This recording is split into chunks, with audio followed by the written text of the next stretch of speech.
Did you know there are American cars so controversial, so dangerous, or so ahead of their time that they were basically banned? Not just from sales, but sometimes even from production. You won't believe the crazy stories behind some of these forgotten or forbidden rides. Here's what happened. Today we're diving deep into the shadowy corners of automotive history to unearth 9 American cars that, for various shocking reasons, never quite made it or were yanked off the market. We're talking about vehicles that faced everything from safety nightmares to strange regulatory roadblocks. Prepare to be amazed, because some of these stories will make you scratch your head and wonder, how did they even think of that? 1. The Ford Pinto, the fiery flaw. You can't talk about banned or controversial American cars without mentioning the Ford Pinto. This little subcompact car, introduced in 1971, was Ford's answer to the influx of small, fuel-efficient cars from overseas. It was cheap, it was cheerful, and it sold like hotcakes. But there was a dark, fiery secret lurking beneath its innocent exterior: the fuel tank. Ford placed the Pinto's fuel tank behind the rear axle, very close to the rear bumper. This design, while saving a few dollars per car in manufacturing, turned out to be a deadly flaw. In rear-end collisions, even at relatively low speeds, the fuel tank was prone to rupture and catch fire. This wasn't just a small fire. We're talking about explosions that tragically resulted in severe injuries and deaths.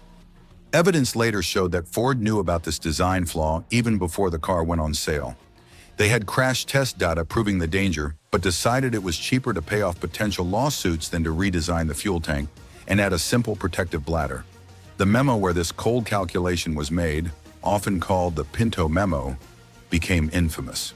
While the Pinto wasn't explicitly banned from sale in the traditional sense, the public outcry, massive lawsuits, and a forced recall by the National Highway Traffic Safety Administration, NHTSA, in 1978 for 1.5 million Pintos and related Mercury Bobcats, effectively sealed its fate. Ford stopped production of the sedan in 1980 and the hatchback in 1981. It stands as a chilling reminder of when corporate cost-cutting went horribly wrong, impacting countless lives and forever staining the car's legacy. This story is a classic example of how a seemingly small design decision can have monumental, tragic consequences. It fundamentally changed how automakers approach safety and liability, forcing them to prioritize human life over profit in ways they hadn't before. 2. Chevrolet Corvair, the unsafe at any speed scandal. Our next car didn't get banned, but it faced such a fierce public backlash and legal challenges that it was practically driven off the road. The Chevrolet Corvair, produced from 1960 to 1969, was a revolutionary car for GM. It had an air-cooled, rear-mounted engine, much like a Volkswagen Beetle, and independent suspension all around. It was compact, stylish, and offered a unique American take on a small car. However, its swing-axle rear suspension design, especially in early models, 1960 to 1963, proved to be extremely unstable under certain driving conditions.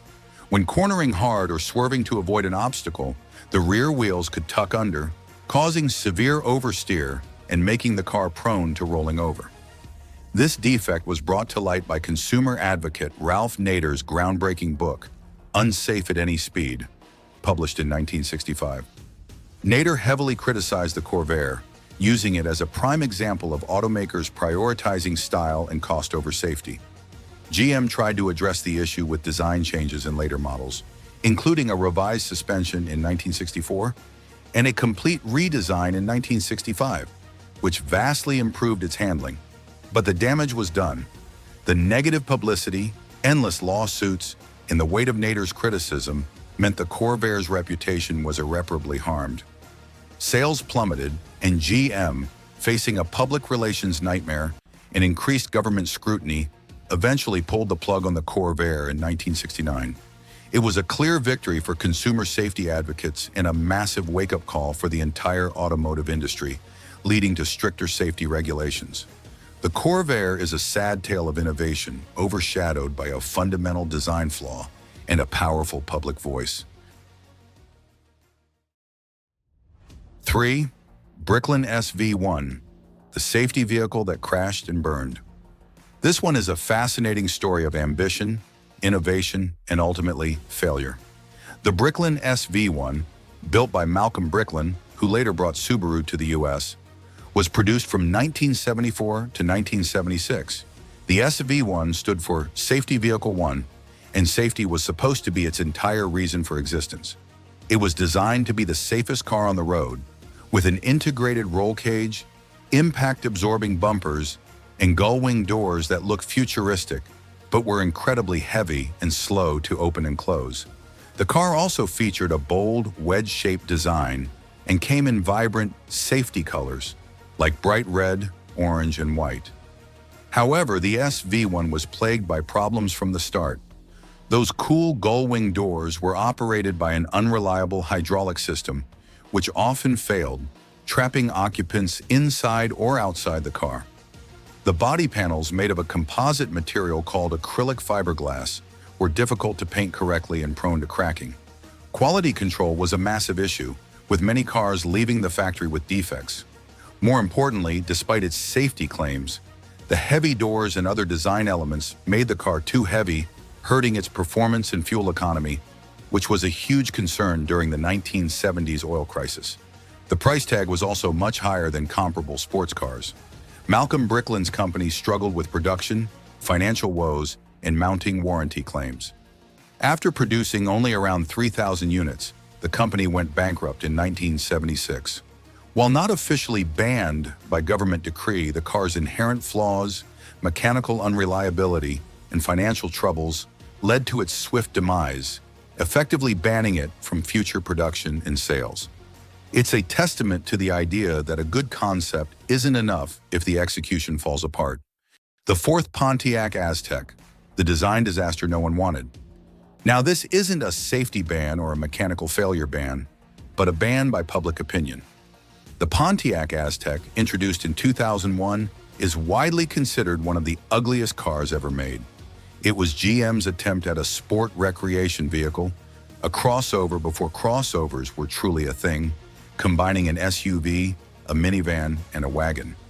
On paper, it had some innovative features: a pull-out cargo tray, a cooler that could fit in the center console, and even an optional tent accessory for camping. But the design, oh, the design. It was a Frankenstein's monster of styling cues, with awkward proportions, a strange double-decker grille, and a generally bulbous, unappealing shape. It looked like it was designed by a committee that couldn't agree on anything. The market reacted with a resounding no. Sales were abysmal from the start, and the car quickly became the poster child for bad automotive design. It was ridiculed in the media and by the public. While it was never legally banned, the market effectively banned it. Pontiac kept trying to refresh it, but nothing worked. The Aztek was a sales flop, a critical laughingstock, and a major embarrassment for General Motors. Production mercifully ended in 2005 after just 4 years. Its story highlights how crucial design is in the car industry. Even if you have innovative features, if the car looks terrible, people just won't buy it. It's a prime example of a car banned by consumer rejection, proving that sometimes the court of public opinion is the most powerful banhammer of all. 5. The Oldsmobile Cimarron, the rebadged luxury blunder. Here's another car that wasn't banned for safety, but for being a total insult to its brand.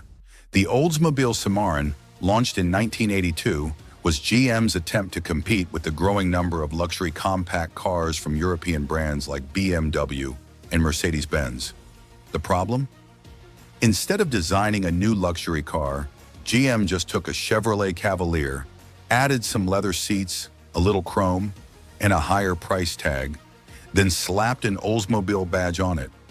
The Cavalier was a basic economy car, and trying to pass it off as a luxury vehicle was transparent and frankly embarrassing.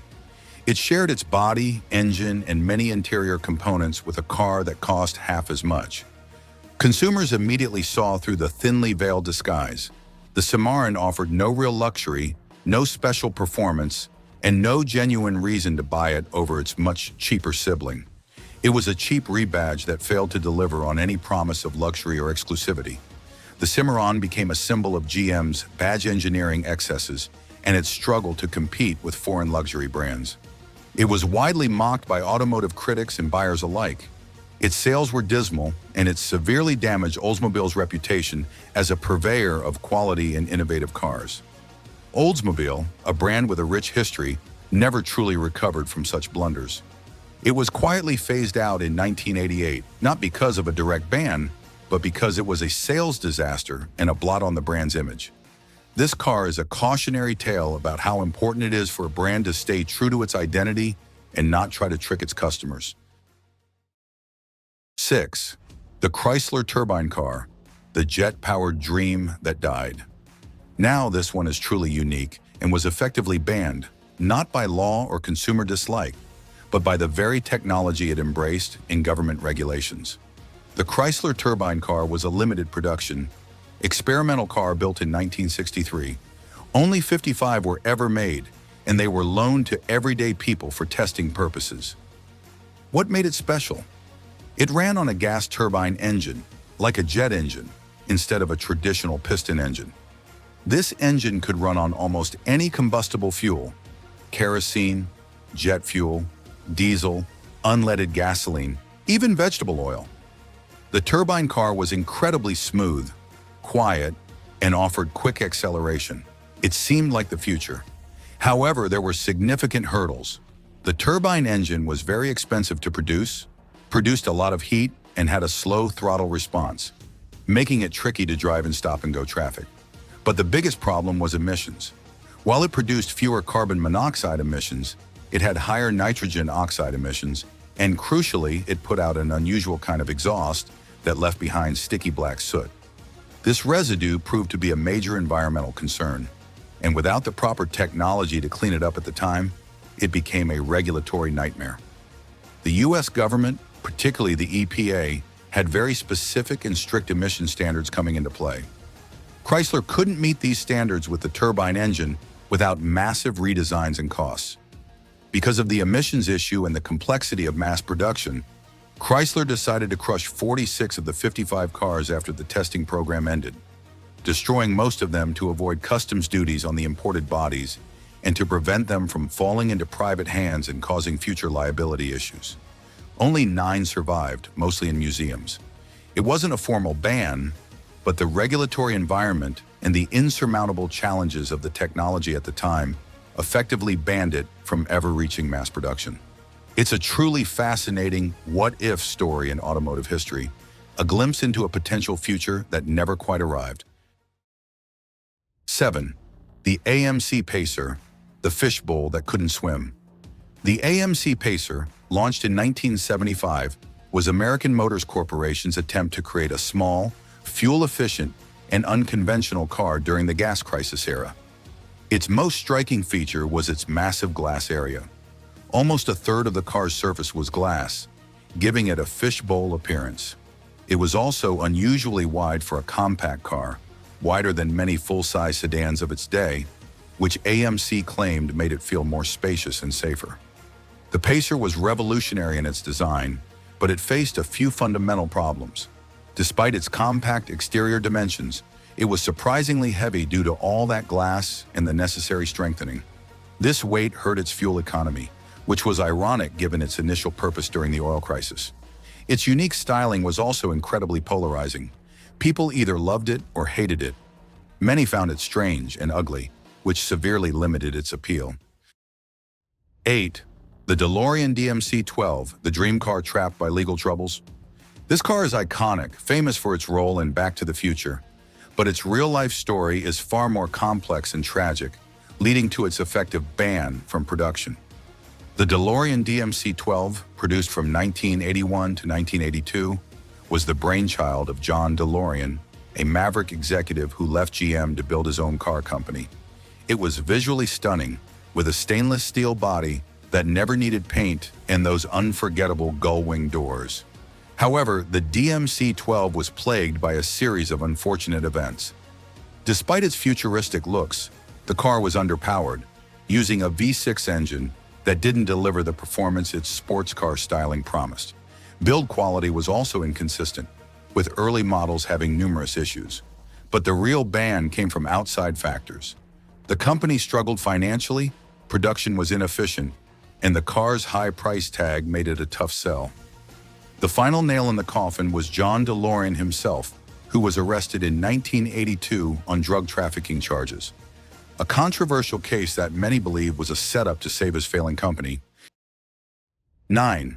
The 1998 Chevrolet Lumina APV, Pontiac Transport, Oldsmobile Silhouette, the Dustbuster minivans. This last one isn't a single car, but a trio of American minivans that shared a common and deeply flawed design. Introduced in 1990, these General Motors minivans were known by their nicknames, the Dustbuster vans, because their long, sloping noses and short rear ends made them look exactly like a handheld vacuum cleaner. GM was trying to be futuristic and aerodynamic, but the design was a massive misstep. While their interiors were spacious and versatile, and they offered features like sliding rear doors and removable seats, their exterior styling was universally panned. In a market dominated by the more conventional, boxy, and family-friendly designs of the Chrysler minivans, Dodge Caravan, Plymouth Voyager, GM's Dustbusters looked odd and unapproachable. The long dashboards also created a huge amount of glare on sunny days, making them difficult to drive comfortably. Which of these banned cars did you find the most shocking? Or is there another American car you think should be on this list? Share your thoughts and stories in the comments below.